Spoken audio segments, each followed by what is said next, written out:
Opoku, Minister in charge of Ashanti region. When I say Minister in charge of the Ashanti region, per the laws of our country, I am the representative of His Excellency, the President of the Republic of Ghana in the Ashanti region. Is your position roughly equivalent to that of governor of a state in the United States?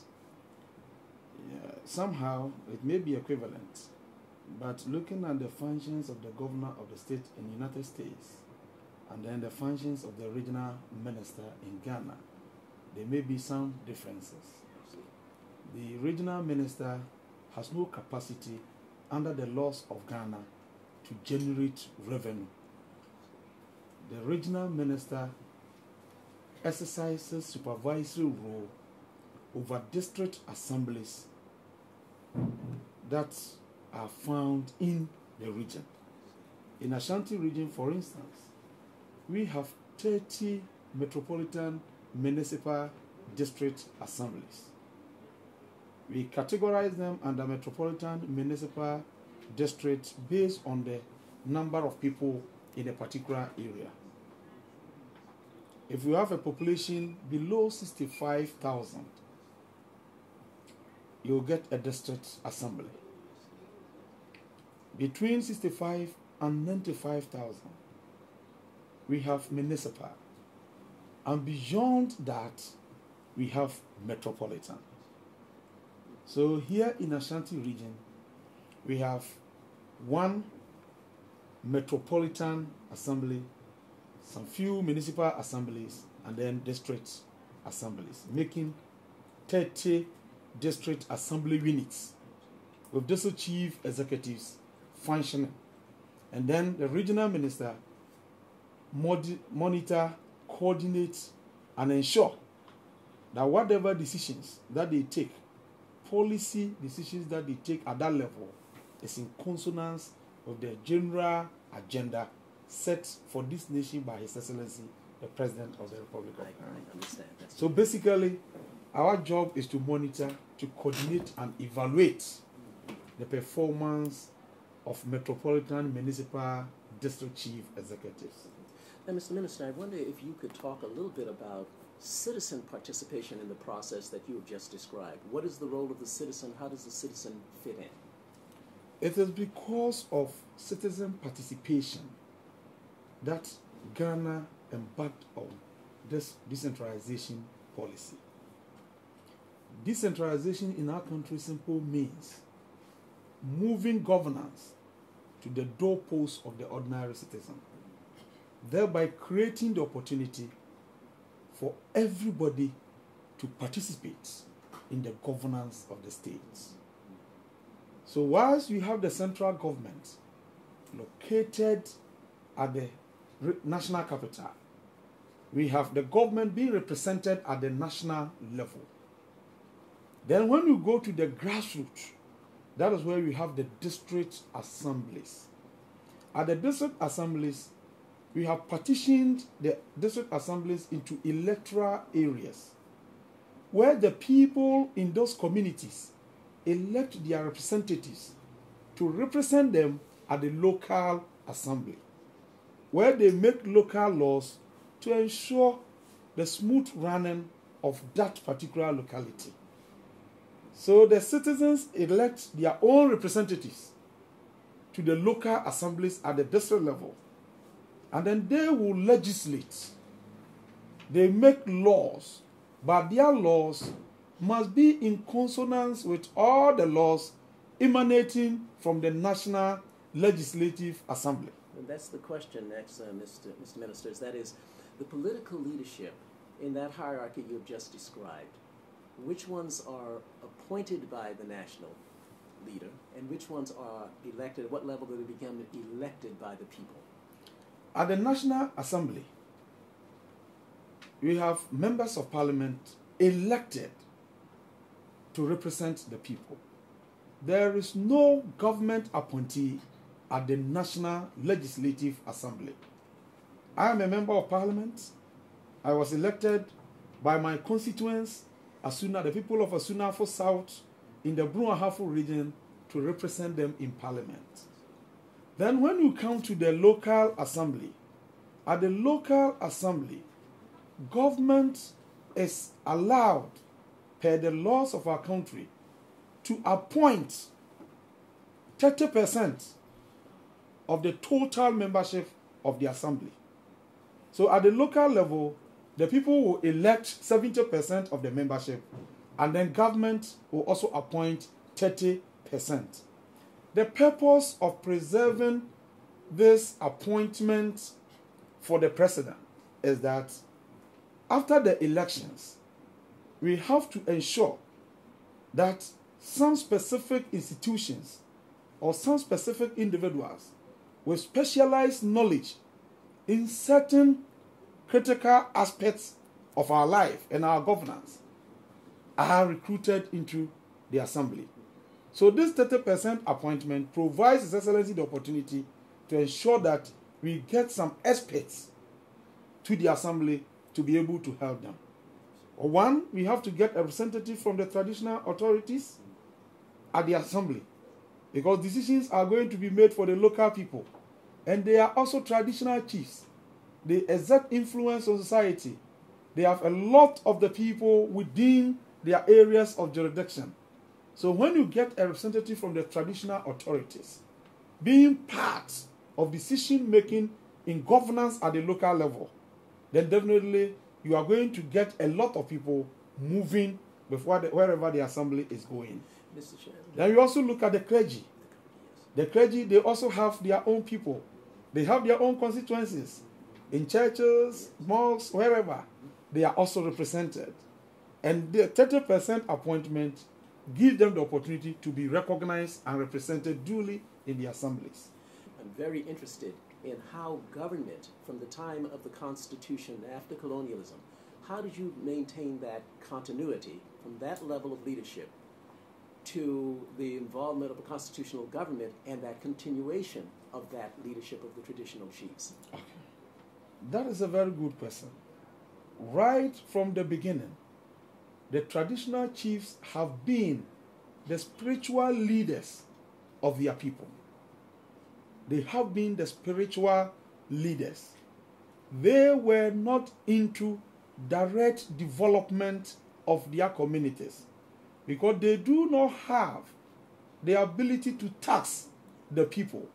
In the olden days, they could mobilize their people to contribute towards a project. And even today, they are able to do that as a way of mobilizing resources to develop their areas. But they don't have the capacity to tax the people. Government has the capacity to tax the people, to tap into available resources, to raise enough money to ensure development across the country. So now, what we are doing is that, yes, without the white man, when the white man had not been here, these are the people, the traditional authorities are the people who manage and govern our areas. So they also have some ideas. They also have some significant contributions to offer to the socio-economic development of our people.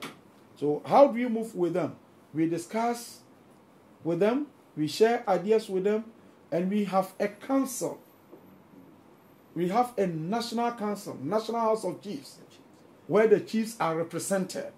And on the Council of State, where His Excellency seek advice and counsel from, they are duly represented. At the regional level, we have Regional House of Chiefs. They are also here. As the regional representative of His Excellency, you discuss issues with them. You make sure you get their support so that you get all the people following them on board. And that has been working very perfect with us. What is the proper title for the person who is the coordinator of the chiefs? Yeah. In Ashanti region, we have a special arrangement in terms of traditional authority and traditional leadership. We have the Otumfo Asantehene, the occupant of the golden stool of the Ashantis. And his authority travels beyond Ashanti region. He has some chiefs who pay allegiance to him in Bruahafo, also in Volta region. in Eastern region and in some other parts of this country. So Otumfuo Osei Tutu Abebio II, the current occupant of the golden stool and the king of the people of Ashanti, is a very powerful and influential personality across the globe. Then you look at the relationship between government and the chief, especially this office and that of Otumfuo. The Otumfuo, apart from being the spiritual leader of the people of Ashanti, is also into development of the people of Ashanti region. He has a special education fund through which a lot of brilliant but needy students are being funded. He is sponsoring a lot of students and putting up a lot of school infrastructure. Well, if he cannot tax, what is the source of his revenue in order to do this very important? Yeah, we have a lot of people working here, a lot of companies in Ashanti region. He solicits funds from them and from people outside the country to be able to provide some of these services. To be honest, Otumfuo has been doing a lot of developmental projects in the region. Therefore, the major preoccupation of government and the essence of democracy is to ensure that you improve upon the lot of your people. So if Otumfuo is bringing about development and government is also thinking about how we can develop our country, then the two of us are singing the same song, and we always work in tandem to ensure that development is really brought to the people. Well, that was the question that sorry, Mr. Minister, that was the question I was going to ask you, because he is out there doing excellent work. The government is here doing public work, as every government must provide. If I were talking to this very important person in government, what would he say about democracy and the relationship he has to the national government? Now, democracy is about ensuring that we develop our area. For me, democracy is a vehicle tested and proven across the globe as the best way or the best mechanism to ensure that we develop your country. With their participation, the people's participation. And that is part of democracy.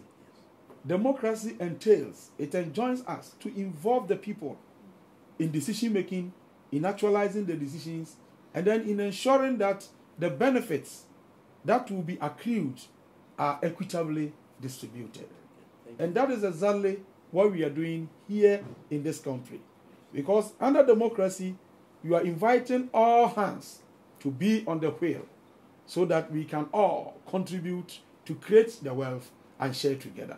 Well, I hope one day I have the honor of meeting the chief and interviewing him. But in the meantime, I'm delighted to have you. So to preserve your time, I'll move to the next question. Just briefly, if you could talk about, you're obviously in a very astute position here to observe what's going on with your neighbors, what's going on the continent, the region, and so on. Could you reflect on what you think is happening on the continent of Africa with respect to democracy? Yes, I think that Africa is ensuring the implementation of all the objectives of democracy. But we have had our fair share of the challenges inherent in democratic dispensation. From our cultural background, we were in a system that is far different from democracy. A system that preserved leadership to families and clans. A system that preserved rights of every individual in the hands of traditional authorities. A system that preserved some advantage areas, economic opportunities to people from a particular lineage. And now we have realized that without democracy, we cannot make a headway. So we go in for democracy. Definitely, one should expect that people from this background would have some challenges going democratically. So Africa, I must say, even though we have accepted in principle that the best way to develop is to adopt democratic principles of doing things, we have not understood democracy to the letter. Why am I saying this? After voting, even before you go into elections, somebody who understands democracy must have this at the back of the mind, that I'm going into elections to secure the mandate of the people to serve. And that should be the only interest, the only motivation that should drive politicians into seeking political power. If you are not given the opportunity, you wouldn't be angry. After all, you are looking for the opportunity to serve the people. But in some parts of Africa, they go into the elections, they lose elections, and they become angry. And then you see soldiers taking up arms and fighting, destroying properties, taking away lives, and causing a whole lot of damage to the development of society. So it means that we have to work hard to deepen our understanding of democracy. Otherwise, people think that, yes, democracy must be used to get power and serve parochial interests. So if I'm unable to get power, then those who have power will be serving their interests at my expense. That should be far from our thinking. Because democracy means getting power from the people, discussing with the people, doing with the people, and then serving the interests of the people. So those of us at leadership positions, we are rather servants. Like you have seen this morning, you have a whole number of people out there wanting to see the minister. Why? They want water to a village. Some want electricity. Some, they have roads that are in bad shape. They want the minister to ensure that these roads are constructed for them. So they come, I sit down with them, discuss with them, explain to them. If we don't have the resources, we explain to them, we don't have it. We are going to put in place 1, 2, 3, and 4 to be able to mobilize the resources to provide that facility for them. That is democracy. Am I not serving them? That's what exactly we do. So what we all need to do is to work hard to continue to educate the so-called educated, but myopic in understanding what democracy is pregnant with. The people of Uganda must understand and appreciate that no matter what they do as individuals, no matter what they do as groups, they must live as one people, pursuing a common destiny.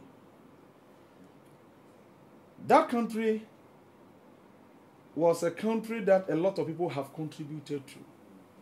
Even in the olden days, when our forefathers had no vehicles, when they had limited knowledge in how to make use of the resources around them, when they had no knowledge in technology, they were able to manage and preserve that country for posterity. It is now the turn of the present generation to build on that solid foundation. Posterity will judge all of them as individuals and as a nation, as leaders for their contributions, whether positive or negative, today.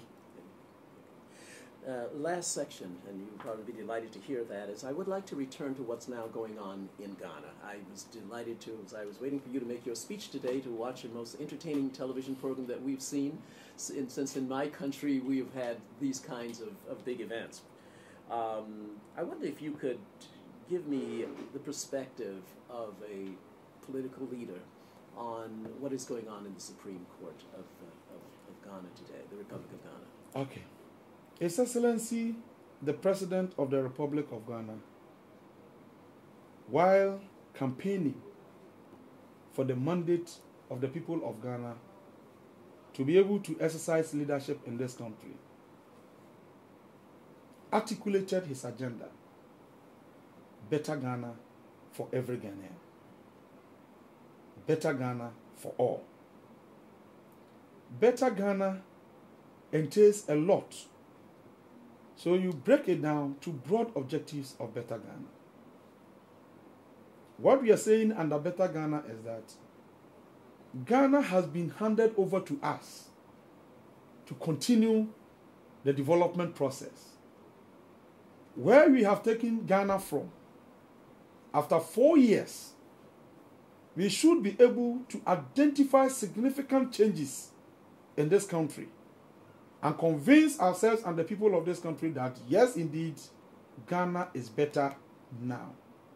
So we are saying that we are going to invest in the people of this country. How do we invest in the people of this country? You know, the development of every nation is anchored on education. So we are investing in the people by ensuring that we give them quality education. And then education at all levels is improved upon. So what we are doing now, we have started from the grassroots, where we have primary education. Primary education, we are providing at every village in this country that has a population of 500 people. They should have primary education. As a result of this, a lot of resources of this country is going into primary or basic education. Do you think that the opposition believes that, with the 4-year behind it, that you got that mandate, and if so, why are they in court petitioning? No, for me, what the opposition is doing is good for our democracy. After elections, normally per our electoral system, we do the voting at the polling stations, the counting at the polling stations. The voting and the counting, the entire process, is observed by representatives of all the political parties. I know in every constituency, we have candidates from various political parties also contesting within the same period and at the same time for parliamentary elections. We ran the parliamentary and the presidential elections side by side. So at the polling station, we vote and then we do the counting. After the counting, the ballots are put on a big table. And in the presence of the entire public, the ballots are counted. Initially, they are segregated according to parties. Party A got this, Party B got this, then we do the counting. The counting is done publicly, one after the other. 1, 2, 3, 4, and whatever a political party gets is recorded on the pin sheets. It's recorded on the pin sheets. Now, if you have an issue with respect to the recordings, then you look at whether what you got is properly recorded against your name or wrongly done. If it is wrongly done, the agent, before appending his signature, his or her signature, has the right to raise the concern. And then they will look at it again and then write it properly. After this, the ballot box with party representatives will go to the collation center, where pin sheets from all the polling stations, making the district or the constituency, will converge and then collate results from all the centers. If those at that level, they have any issues at all with the elections, it will be raised at that level for the district electoral officer to rule on the matter. After everything, having secured the concerns, everything of all the people around, the recordings will be done again, the collation will be done on a separate sheet, and then all the parties will append their signatures. after which the results will be passed through the regional office of the Electoral Commission to the national office for the final collation and then declaration of results. We went through these processes successfully without any problem, any challenge at all. Then after that, the opposition decided that they are not satisfied with the results and they are not challenging the results, but they are challenging the procedures. As to whether the procedure would have affected the results is another matter to be determined by the court. Because if you talk about polling stations with different serial numbers, as is being raised in court, we have polling station B with serial number, let's say 10. Then we have C with serial number, let's say 10. Would that affect the recordings as to the number of polls candidates secured at the polling stations? Would that change that? Assuming we had no pin sheets, and then after the voting, we decided to use ordinary plain sheets, and then ask the officers to record MPP 10, NDC 50, PNC this, then the signal, the party agent signed. Wouldn't that be the recordings of proceedings as what exactly transpired there? So if you are challenging the numbers, the serial numbers, that has nothing to do with exactly the votes that you got at the polling station. But that is a matter to be determined by the court.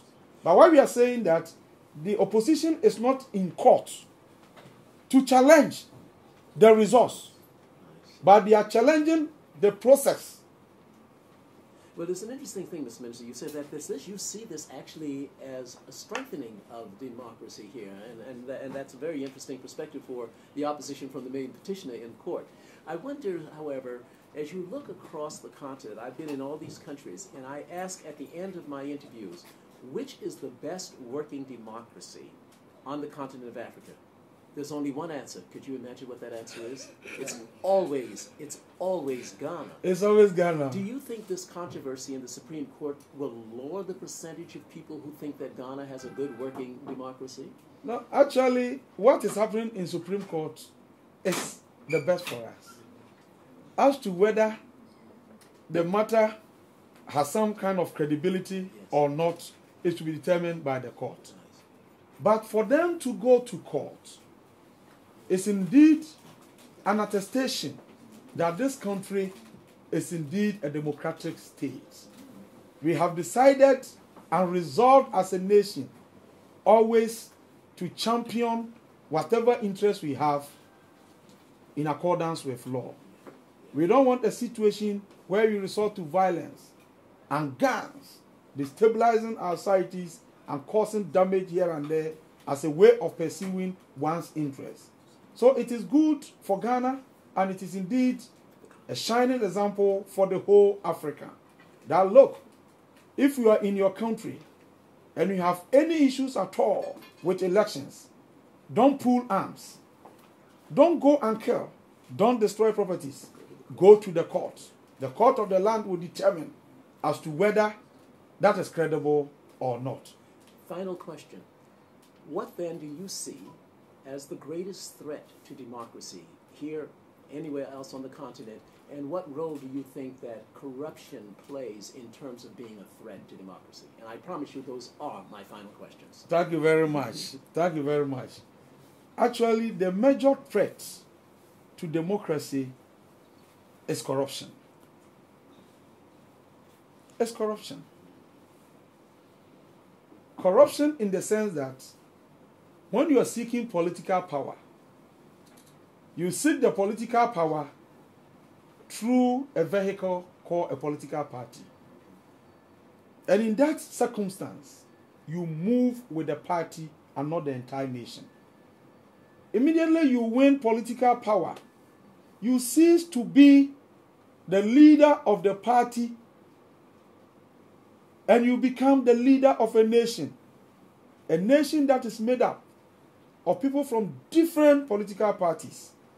So if you maintain the same position, the same demeanor, and the same attitude, the same style that you employed during the campaign, you are likely to fail as a leader. You must assume a national character to the extent that whatever you put into place will benefit the entire nation. But when the wealth of the nation is given to one side, whilst they contribute towards its generation, then the other side may be thinking of how they can also get the power to be able to serve their people. And that is a recipe for disaster. Mr. Minister, thank you very much.